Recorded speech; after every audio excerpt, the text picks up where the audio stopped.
Yeah, I'm gonna sit out here in the middle of the woods and make my video. Anyways, I have a whole list here of stuff that I need to represent. Let's see.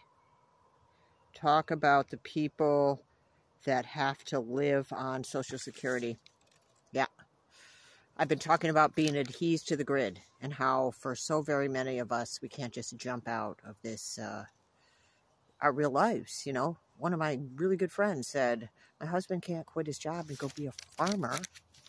Like, it feels like we're pushed to those extremes sometimes in various communities and paradigms that we live in. And no, we are very much here in our bodies in the quote unquote real world. Anyways, people that live on, can't get out of the system. They live on very little Social Security. I could say so many things, but we have to be grateful a little bit because I don't want to jinx it. But really, we're going to have to like have our thumb on us. I have to get up and move because the bugs are all over me. I thought I could sit down here, but apparently no. They found me. It's really cool temperature out tonight, and it's been super hot, so it feels really good. I thought I could sit down by this little lakeish pond and do this thing, but no, sir. The bugs have found me. So, yeah, that was one thing that people are living on, just not a whole lot, and what you have to pay, and back to the kids living at home, adult children, and why can't we make that work? And I know that with my own, there's a lot of energetics to it when you're living with people that are adhesed or augmented, and you can't pull them out. So you are being pulled into frequencies which aren't necessarily where you're at or even where they're at, but it ends up being really intense. So that on top of the kids these days having been programmed and disconnected from themselves, so they're like the indoor young adults living indoors on their VR headsets into this anime video game lifestyle. And God bless them. This is not about judgment. This is about talking it out. So the job is just more of a way to make money so they can get back to whatever they're doing online. I see it over and over. And so it's really hard for people to find ways to pay the bills to move out. And God bless them. But it is hard to keep them at home too. Like somebody said in my comments that, actually this is from a user comment, or a freaking listener comment.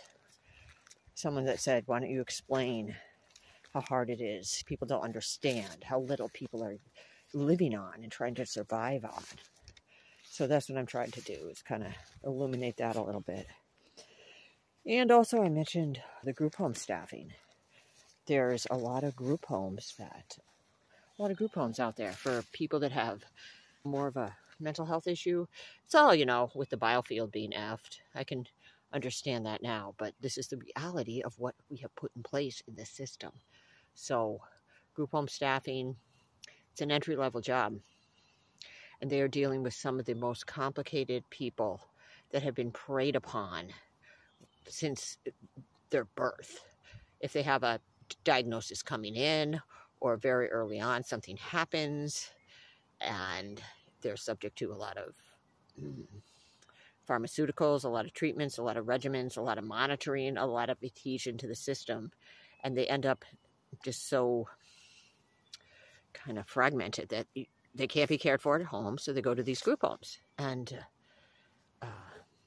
they have people that they hire because the system doesn't really want to see this as valuable. Just part of the chattel, the downfall, the downstream of what they're trying to put in place. So anyways, they're hiring staff that is just right out of school or whatever. And I'm not saying that's bad, but there's a lot of dynamics that go into people that live in these homes. They're managed pharmaceutically on a lot of levels. There's a lot of, so they're really out of their biofields, you know, they're not necessarily stable. There's a lot of outbursts and just extremes of emotion and challenges to just getting around, and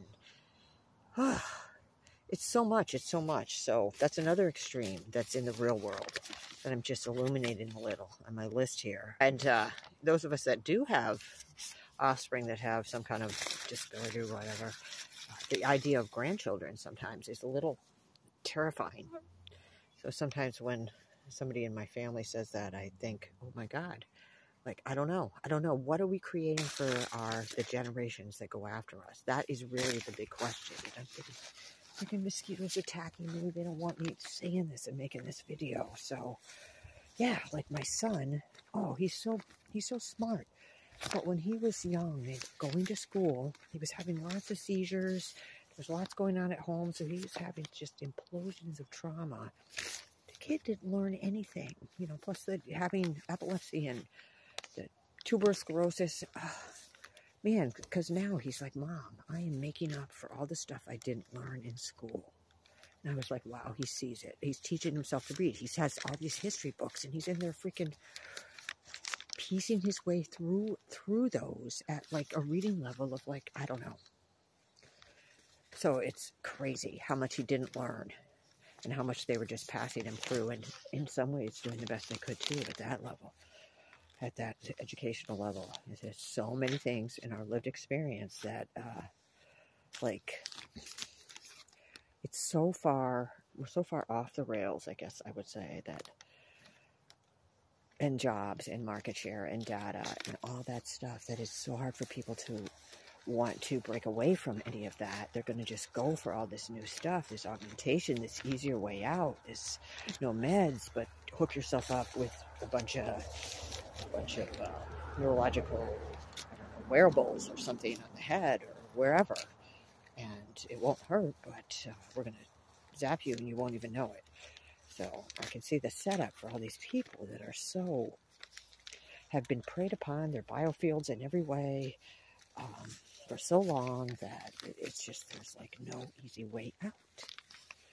So anyways, that's about all I have for tonight. And I know it's a bummer. So go out in nature, do your dances and sing your songs, and learn to pylo-erect, which is something I'm working on. It's such a weird word to say, but glad to be out here talking, and people that actually give a shit about what I have to say, because everything that you have lived through and you have to say matters too, and that's why we're here.